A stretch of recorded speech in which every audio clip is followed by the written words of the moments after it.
এখন কেউ যদি বলে যে আমি এত দোয়া করি, তাও আল্লাহ বরকত দেয় না, শুধু অভাব আর অভাব, এই যে খাই, হ্যাঁ শুধু অভাব আর অভাব, আমরা যদি বলি তাহলে কি হবে? কারণ জীবনে কখনো ইস্তেগফার করি না, জীবনে কখনো তাকওয়াবান হই না, হালাল হারাম বাজ বিচার করে চলি না, তাহলে কি করে আমরা আল্লাহর তরফ থেকে বারাকা পাবো, বরকত পাবো? কি করে দেবেন? আল্লাহ বরকত দেন, তাই বলে মসজিদে এসে সব ইবাদত বাদ দিয়ে আল্লাহ বরকত দেন, আল্লাহ বরকত দেন, তাই আল্লাহ দেবেন নাকি? পূর্বের যে দুটো কথা বললাম, যে তাকওয়া আল্লাহ ভীতি অর্জন করা, আর একটা হলো আল ইস্তিগফার লিল্লাহ, আল্লাহর জন্য ইস্তিগফার করা, ক্ষমা চাওয়া আল্লাহর কাছে, এটা করা। তারপরে দোয়া করা এবং দোয়া চাওয়া, যে আল্লাহ আপনি একটু দোয়া করুন যাতে আল্লাহ আমার পরিবার বর্গের জন্য বরকত দান করেন।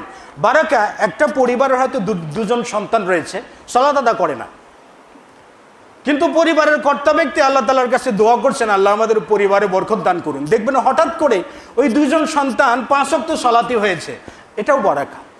তো বারাকা আল্লাহ সুবহানাহু ওয়া তাআলা চতুর্দিক থেকে দিতে পারেন।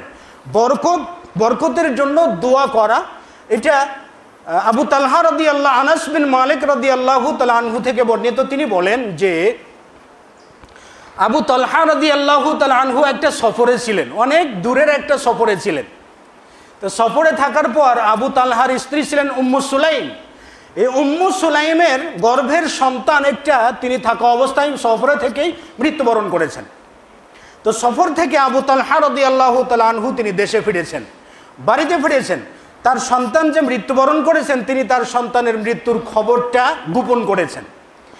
এই আশঙ্কায় যে স্বামী দূর থেকে সফর থেকে এসেছে, সন্তানের মৃত্যুর খবর শুনে তিনি ভেঙে পড়তে পারেন, তার স্বাস্থ্যহানি হতে পারে, তাকে কিছু খাওয়ানোও যাবে না, পড়ানোও যাবে না। এই জন্য আবু তালহা রাদিয়াল্লাহু তাআলা আনহু ফালাম্মা জা আবু তালহা রাদিয়াল্লাহু তাআলা আনহু যখন বাড়িতে ফেরত আসলেন, তখন স্ত্রী হিসাবে সন্তানকে গায়েব করে দিয়ে, মৃত সন্তানকে গায়েব করে দিয়ে আপনার আবু তালহা রাদিয়াল্লাহু তাআলা আনহুকে তার স্ত্রী খাওয়াচ্ছেন। রাত্রিতে ভালোভাবে খাওয়ালেন, সন্তানের কথা জিজ্ঞেস করলে তিনি অন্যভাবে কাটিয়ে দিলেন। এরপরে রাত্রিতে শয়ন করলেন, বিশেষ প্রয়োজনীয় যে কাজটা সেটাও সমাধা করলেন। পরের দিন সকালে যখন দেখছেন যে তার স্বামীর মেজাজটা এখন ঠান্ডা, তার স্বামী খুশি আছে, আনন্দের মুহূর্তে রয়েছে, তখন এই আবু তালহার স্ত্রী উম্মু সুলাইম আবু তালহাকে লক্ষ্য করে বলছেন যে ইয়া আবা তালহা, হে আবু তালহা, মনে করেন আপনাকে যদি কোনো ব্যক্তি বা কেউ যদি আপনাকে কোনো বস্তু ধার দিয়ে থাকে, হাওলাত দিয়ে থাকে বা ধার দিয়ে থাকে, সে ধার দেওয়া বস্তুটা যদি তিনি চেয়ে নেন, চেয়ে বসেন, তাহলে কি তাকে নিষেধ করা যাবে? কঠিন একটা প্রশ্ন, যে ধার দেওয়া কোনো বস্তু যদি কেউ ফেরত চায়, তাহলে কি তাকে নিষেধ করা যাবে, বাধা দেওয়া যাবে? আবু তালহা কি বলবেন? স্বাভাবিক উত্তর, না, কখনোই না, তাকে তো বাধা দেওয়া যাবে না। আবু তালহার স্ত্রী উম্মু সুলাইম বলছে যে তোমার সন্তানের ক্ষেত্রেও ঠিক এমনি হয়েছে মনে করো। আবু তালহা রাদিয়াল্লাহু তাআলা আনহু এটা শুনে তিনি রাগান্বিত হলেন, ক্রোধান্বিত হয়ে রাসূল সাল্লাল্লাহু আলাইহি ওয়াসাল্লামের দরবারে গেলেন। যাওয়ার পর পুরো ঘটনাটা খুলে বললেন। রাসূলুল্লাহ সাল্লাল্লাহু আলাইহি ওয়াসাল্লাম বললেন, বারাকাল্লাহু লাকুমা ফি গাবিরি লাইলাতিকুমা, গত রাত্রিতে তোমাদের উপর যা ঘটেছে তার জন্য আল্লাহ তাআলা তোমাদের উভয়কেই বরকত দান করুন। রাসূল সাল্লাল্লাহু আলাইহি ওয়াসাল্লাম দোয়া করে দিলেন যে যা ঘটেছে তাতে যেন আল্লাহ সুবহানাহু ওয়া তাআলা তোমাদেরকে বরকত দান করেন। সেই রাত্রিতেই তার স্ত্রী উম্মু সুলাইম গর্ভধারণ করলেন। তার পরবর্তীতে ধারাবাহিকভাবে আল্লাহ সুবহানাহু ওয়া তাআলা একটি সন্তানের বিনিময়ে 10টি সন্তান দান করেছিলেন। সুবহানাল্লাহ। দোয়া করা, আল্লাহ বরকত দান করুন, বরকত দান করুন, আল্লাহ দোয়া চাওয়া, দোয়া করুন যাতে আল্লাহ আমাদেরকে বরকত দান করেন। একটা দোয়াতে বরকত দান করলেন। আনাস বিন মালিক রাদিয়াল্লাহু তাআলা আনহুর ব্যাপারে রাসূল সাল্লাল্লাহু আলাইহি ওয়াসাল্লাম আনাস রাদিয়াল্লাহু তাআলা আনহুর মা বলছিলেন, ইয়া রাসূলুল্লাহ হাদা খুদাইমুকা, ইয়া রাসূলুল্লাহ এটা আপনার খাদেম, আপনি একটু তার জন্য দোয়া করুন না যাতে আল্লাহ তাআলা তাকে বরকত দান করেন। রাসূল সাল্লাল্লাহু আলাইহি ওয়াসাল্লাম বলেন, আল্লাহুম্মা আকসির মালাহু ওয়া ওয়ালাদাহু, হে আল্লাহ তুমি তাকে সম্পদ বাড়িয়ে দাও এবং তার সন্তান সন্ততি বাড়িয়ে দাও। এই দোয়ার বরকতে আল্লাহ সুবহানাহু ওয়া তাআলা আনাস রাদিয়াল্লাহু তাআলা আনহুকে 100-রও বেশি সন্তান দান করেছিলেন। এটা বরকত। তো বরকত আল্লাহ সুবহানাহু ওয়া তাআলার কাছে চাইতে হবে কিসের মাধ্যমে? দোয়ার মাধ্যমে, তাকওয়ার মাধ্যমে। ইস্তিগফারের মাধ্যমে এবং দোয়ার মাধ্যমে যদি আমরা চাই, তাহলে আল্লাহ সুবহানাহু ওয়া তাআলা অবশ্যই বারাকা দান করবেন, বরকত দান করবেন। আজকে দেখবেন পারিবারিকভাবে শান্তিতে নেই, বেশিরভাগ পরিবারে আত্মকলহ, ঝগড়া ঝাঁটি লেগে আছে। বাবা ছেলে, ছেলে মেয়ে, ভাইয়ে ভাইয়ে, চাচা ভাতিজা, মামা ভাগ্নে, আছে না, এরকম চতুর্দিক থেকে বিবাদটা লাগিয়ে আছে। কেন বিবাদ লাগিয়ে আছে বলুন তো? কোনো পরিবারে বারাকা নেই আল্লাহর তরফ থেকে,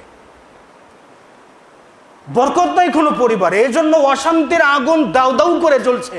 আমরা যতদিন না তাকওয়াবান না হব, যতদিন না আল্লাহর কাছে ইস্তিগফার করব পূর্ববর্তী পাপের জন্য, আল্লাহর কাছে বারাকা না চাইব, ততদিন পর্যন্ত পরিবারে শান্তি আসবে না। আত্মকলহ মেটানোর থেকে দোয়া করা, আল্লাহর কাছে চাওয়া, আল্লাহ সুবহানাহু ওয়া তাআলা মুহূর্তের মধ্যেই দিতে পারেন।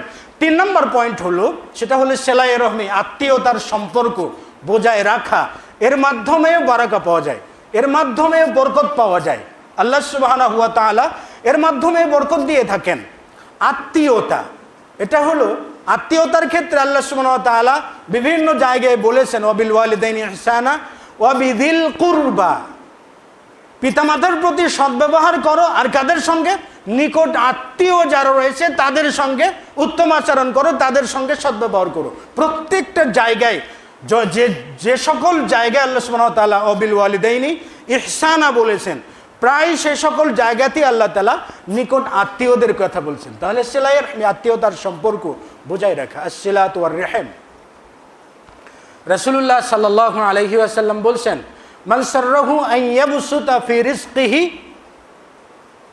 আও ইউনসা লাহু ফি আসারিহি, কোনো ব্যক্তিকে যদি আনন্দিত করে যে তার জীবিকা বাড়িয়ে দেওয়া হোক এবং তার আয়ুকাল বাড়িয়ে দেওয়া হোক, হায়াত বাড়িয়ে দেওয়া হোক, আর তার জীবিকা বর্ধিত করে দেওয়া হোক, ফায়াসিল রাহিমা, সেজন্য আত্মীয়তার সম্পর্ক বজায় রাখে, ভাঙা সম্পর্ককে জোড়া লাগায়। আর আমরা যত সম্পর্ক আছে সবগুলোকে বাড়ি দিয়ে ভাঙি।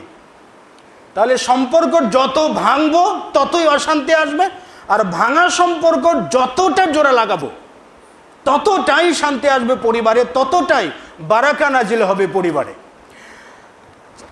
4 নম্বর বা 5 নম্বর পয়েন্ট যেটা বলবো, আত-তাকাফুল, পারস্পরিক দায়িত্ববোধ। পারস্পরিক দায়িত্ববোধ এটা মানুষের মাঝে থাকলে এর মাধ্যমে আল্লাহ সুবহানাহু ওয়া তাআলা বরকত দান করেন। পারস্পরিক দায়িত্ববোধ বলতে কি বুঝায়? আমি পেট ভর্তি করে খেয়ে নিলাম, বড় ঢেকুর ছেড়েছি, অথচ আমার পাশের একজন ব্যক্তি তিনি না খেয়ে আছেন, তিনি খেতে পাচ্ছেন না। আমি আমার পরিবারকে নিয়ে অত্যন্ত সুখে আছি, অত্যন্ত আনন্দ মুহূর্ত রয়েছে। আমারই একজন প্রতিবেশী রয়েছেন, তিনি ক্ষুধার্ত অবস্থায় রয়েছেন, চিকিৎসা হচ্ছে না, ওষুধপত্র কিনতে পাচ্ছেন না, কিন্তু সেই দিকে আমার দৃষ্টি নেই। এটা দায়িত্ববোধ নয়, বরং সকলকে সঙ্গে নিয়ে চলা এবং মানুষের কল্যাণে এগিয়ে যাওয়া, অভাবী ব্যক্তির অভাব পূরণ করা, যার যা চাহিদা আছে এগুলো সব পূরণ করার চেষ্টা করা, এটাকে বলা হয় তাকাফুল।